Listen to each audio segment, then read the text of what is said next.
हिंदी की कक्षा में एक बार फिर से आप सबका स्वागत है। मैं हूं आपकी हिंदी की अध्यापिका। तो बच्चों, आज हम पढ़ेंगे पाठ नंबर 6 जिसका नाम है सूखी नदी। तो बच्चों, सूखी नदी एक कविता है। आइए इसे पढ़ते हैं और जानते हैं कि क्या है ये कविता। सूखी नदी देखकर सचमुच अच्छा नहीं लगा। पहले कैसी भरी भरी थी, ऊपर तक जल से रोज नया संगीत सुनाती थी कल कल से। तो बच्चों, यहाँ पर यह बताया गया है कि जो सूखी नदी है वह देखकर बिल्कुल भी अच्छा नहीं लगा। पहले कैसे पानी से भरी रहती थी और जो बच्चों पानी का एक शोर होता है ना, उसका जो संगीत बनता है तो वह बहुत अच्छा लगता था। जब से सूने पड़े किनारे मेले नहीं लगा, सूखी नदी देखकर सचमुच अच्छा नहीं लगा। तो बच्चों, जब से नदी सूख गई है तो इसके जो किनारे किनारे हैं वह भी सूख गए हैं। तो बच्चों, वहां पर तब से कोई मेला नहीं लगा है। तो सच में सूखी नदी देखकर बिल्कुल भी अच्छा नहीं लगा। कहाँ खो गए वृक्ष लताएं फूल पात तट के, क्या हो गया परिंदों को जो पास नहीं भटके।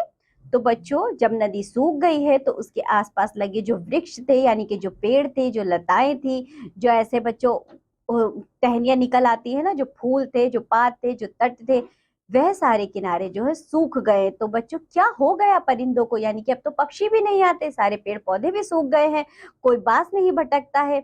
सब कुछ अपना होकर भी कुछ अपना नहीं लगा। तो बच्चों, जैसे जब से नदी सूख गई है तो ऐसा लगता है ये सब कुछ था तो पहले अपना, लेकिन अब बिल्कुल भी अपना नहीं लगता है। सूखी नदी देखकर सचमुच अच्छा नहीं लगा। कुछ तो भूल हुई है हमसे हे पर्वत देव, या फिर हमने सच्चे मन से करी नहीं सेवा। बड़े दिनों से जुगल चरण पर मत्था नहीं लगा, सूखी नदी देखकर सचमुच अच्छा नहीं लगा। तो बच्चों, यहाँ पर कुछ लोग ऐसा सोच रहे हैं कि लगता हमसे कोई भूल हो गई है, ये पर्वत देव जो है हमसे कोई भूल हो गई है, इसलिए ये हमसे नाराज हो गए हैं। लगता है हमने सच्चे मन से इनकी सेवा नहीं की, बड़े दिन से जुगल चरण पर मत्था नहीं लगा। तो बच्चों, जो इनके चरण है लगता उन पर हमने अच्छे से मत्था नहीं टिकाया, सच्चे मन से हमने उनसे आशीर्वाद नहीं लिया, उनसे प्रार्थना नहीं की है, इसीलिए बच्चों ये नदी जो है ये सूख गई है। सूखी नदी देखकर सचमुच अच्छा नहीं लगा। तो बच्चों, ये कविता लिखी है रमेश तैलंग ने।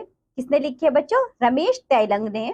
तो आइए इस कविता से देखिए हमें क्या सीख मिलती है। इस कविता से ये सीख मिलती है कि सूखी नदी से अधिक अच्छी जल से भरी नदी लगती है।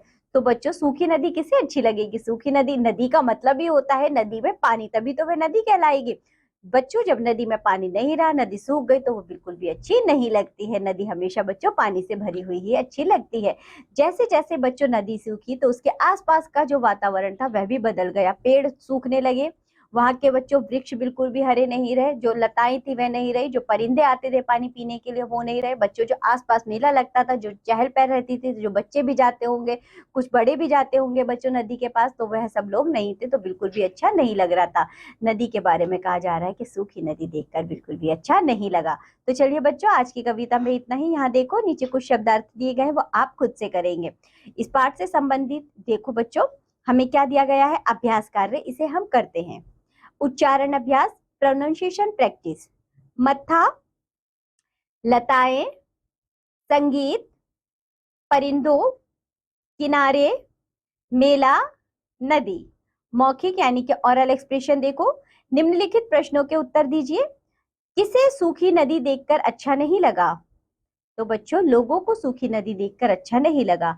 पहले कौन जल से भरी भरी थी? पहले नदी जल से भरी भरी थी। आगे के बच्चों आप खुद से करेंगे। लिखित यानी कि रिटन एक्सप्रेशन। निम्नलिखित प्रश्नों के उत्तर लिखिए, इन्हें आपको लिखना है।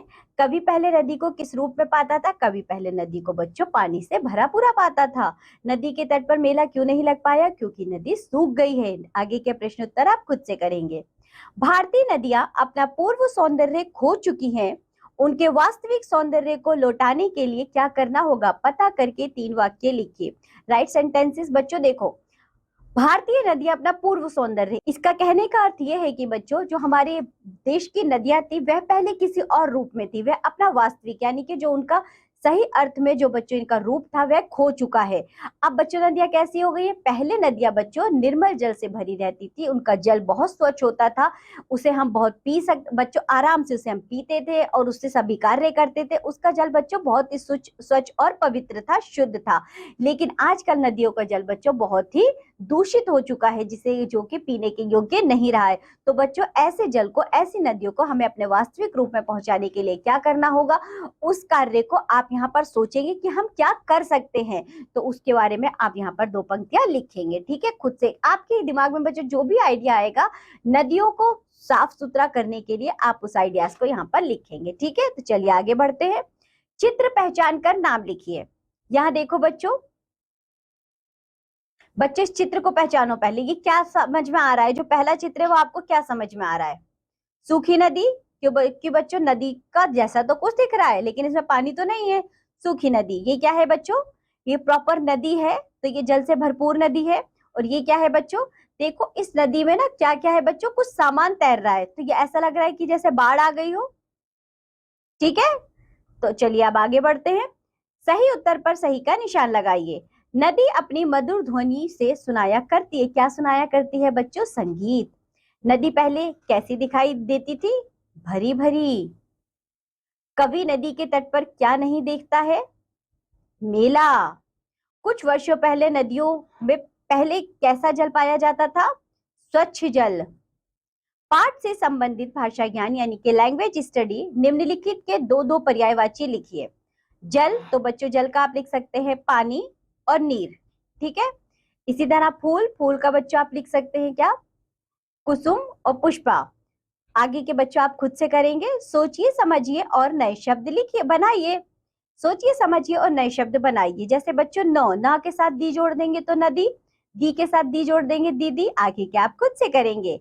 निम्नलिखित में से विशेषण व संज्ञा अलग अलग कीजिए।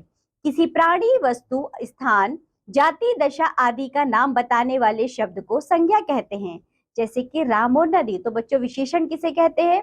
जो भी संज्ञा या सर्वनाम की विशेषता बताता है उसे विशेषण कहते हैं। यहाँ लिखा है बच्चों नया संगीत, तो नया हो जाएगा आपका विशेषण और संगीत हो जाएगी आपकी संज्ञा। सूखी नदी, सूखी बच्चों विशेषण, नदी आपकी हो जाएगी संज्ञा। आगे क्या आप खुद से करेंगे। नदी के बहने से कल कल स्वर उत्पन्न होता है, बताइए यह कैसा स्वर उत्पन्न करते हैं? जैसे कि झरना, झरना बच्चों कैसा स्वर उत्पन्न करता है? झरझर। हवा, सरसर। बादल, घुमड़ घुमड़। और वर्षा, रिमझिम। नीचे के बच्चों आप जीवन कौशल यानी कि लाइफ स्किल्स ये कार्य आप खुद से करेंगे। इसी के साथ ये पाठ होता है यहाँ पर समाप्त। आज हमने बहुत अच्छी सी एक कविता पढ़ी है। तो बच्चे इस कविता से हमने यही सीखा है कि हमें अपने नदियों को दूषित नहीं करना चाहिए, और जो दूषित नदियां हैं हमें उसके लिए कुछ ना कुछ कार्य करना चाहिए ताकि वे नदियों का पानी बच्चों क्या हो जाए, फिर से स्वच्छ हो जाए। तो चलिए अब हम मिलेंगे आपसे अगली कक्षा में, तब तक के लिए बाय बच्चों।